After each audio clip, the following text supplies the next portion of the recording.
Supreme Court ने सुरक्षित फैसलों यानी रिजर्व जजमेंट में देरी को लेकर सख्त रुख अपनाया है। कोर्ट ने देश के सभी हाई कोर्ट को निर्देश दिया है कि सुनवाई पूरी होने के बाद सुरक्षित रखे गए मामलों में 3 महीने के भीतर फैसला सुनाया जाए। सुप्रीम कोर्ट ने कहा कि न्याय में देरी लोगों के अधिकारों को प्रभावित करती है और इससे न्यायपालिका की विश्वसनीयता पर असर पड़ता है। अदालत ने ये भी कहा कि लंबे समय तक फैसले लंबित हो रहने से पक्षकारों को मानसिक और आर्थिक परेशानियों का सामना करना पड़ता है। कोर्ट ने हाई कोर्ट के चीफ जस्टिस से कहा कि सुरक्षित फैसलों की नियमित निगरानी की जाए। ये सुनिश्चित किया जाए कि कोई फैसला तय समय से ज्यादा लंबित न रहे। कानूनी विशेषज्ञों ने सुप्रीम कोर्ट के इस कदम को न्यायिक व्यवस्था में जवाबदेही बढ़ाने वाला बड़ा फैसला बताया है। सोशल मीडिया पर भी लोग इस निर्देश का स्वागत कर रहे हैं और इसे न्याय प्रक्रिया को तेज करने की दिशा में अहम कदम मान रहे हैं। सुप्रीम कोर्ट ने आज ये बोला है कि हाई कोर्ट्स को कोशिश करनी चाहिए कि 3 महीने के अंदर जजमेंट डिलीवर हो जाए आफ्टर रिजर्विंग और स्पेशल प्रायोरिटी दी जाए बेल मैटर्स पे। सुप्रीम कोर्ट की डायरेक्शन से एक बहुत ही इंपॉर्टेंट पॉजिटिव स्टेप है इस मायने में, क्योंकि देखिए हाई कोर्ट्स के लोड को भी हम दरकिनार नहीं कर सकते, लेकिन ये डायरेक्शंस इंपॉर्टेंट है क्योंकि लिटिगेंट्स के लिए पर्सनल लिबर्टी मैटर्स में खासकर ये बहुत ज़रूरी है कि टाइमली जजमेंट मिले, क्योंकि ये मैटर ही शुरुआत ही पर्सनल लिबर्टी से हुई थी। क्रिमिनल अपील सुनी गई झारखंड हाईकोर्ट द्वारा और 3 साल तक कोई जजमेंट नहीं आया। और जब हाईकोर्ट में सुप्रीम कोर्ट में हम रिट पिटीशन लेकर गए, सुप्रीम कोर्ट ने डायरेक्शन दिया एंड सुप्रीम कोर्ट ने देखा कि they should take a overview of all the high courts and look at the functioning in this regard.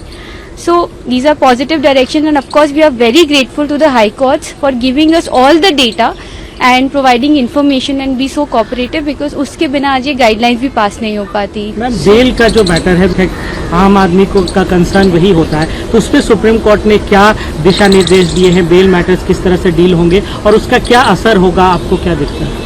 Bell matters के लिए सुप्रीम कोर्ट ने ये बोला है कि 3 महीने में जो ये गाइडलाइंस हैं ये स्पेशली फॉलो करी जाए for the personal liberty matters. इसका ये है कि सर देखिए commercial, personal, civil, criminal matters हैं, बट बेल मैटर्स पे होना क्योंकि ऑर्डर जल्दी चाहिए होता है, वो ट्रायल कोर्ट तक भी पहुंचे, वो जेल में भी पहुंचेगा, एक कॉन्विक्ट इनसाइड है and the principle is you are not guilty unless proven guilty. So this is a criminal jurisprudence के अंदर एक बहुत इंपॉर्टेंट है कि जो वो प्रिंसिपल्स हैं वो फॉलो भी हो, क्योंकि अगर पर्सनल लिबर्टी को कोर्ट उतनी ही इंपॉर्टेंस दी जाए जितना हमारा कॉन्स्टिट्यूशन भी इंपॉर्टेंट देता है। It's a fundamental right under article 21 of the constitution. So I think this judgment upholds that fundamental right. तो बेल में क्या एक दिन में आदेश देना होगा? और पहले भी ये चीजें थी लेकिन हो नहीं पा रहा था। मेरे ख्याल से ये कहना गलत होगा कि पहले नहीं हो पा रहा था। इस जजमेंट ने सिर्फ एक कॉम्प्रिहेंसिव गाइडलाइंस ले डाउन करी है। सिस्टम में कुछ कुछ जगह given the overload of the given the workload also in the system ये डायरेक्शंस पास की गई हैं। सो बेल अभी डिटेल गाइडलाइंस आना बाकी है, ऑर्डर का अभी देखना हमें, बट उन्होंने यही बोला है कि प्रायोरिटी उन मैटर्स को दी जाएगी और अपलोड डिलेज अगर हो जाते हैं, क्योंकि जजमेंट्स इतनी लंबी है, कभी कभार आपको लास्ट मिनट से प्रूफ रीडिंग होने के बाद भी एक और बार तो बोला कि उन मैटर्स में अपलोड डिले भी नहीं होना चाहिए, बिकॉज डिजिटल सिस्टम में हम हर जगह दस्ती कॉपी नहीं की, डिजिटली तुरंत अपलोड हो जाएगा। So it's available to the trial court also, it's available to the concerned superintendent of jail also. So directions have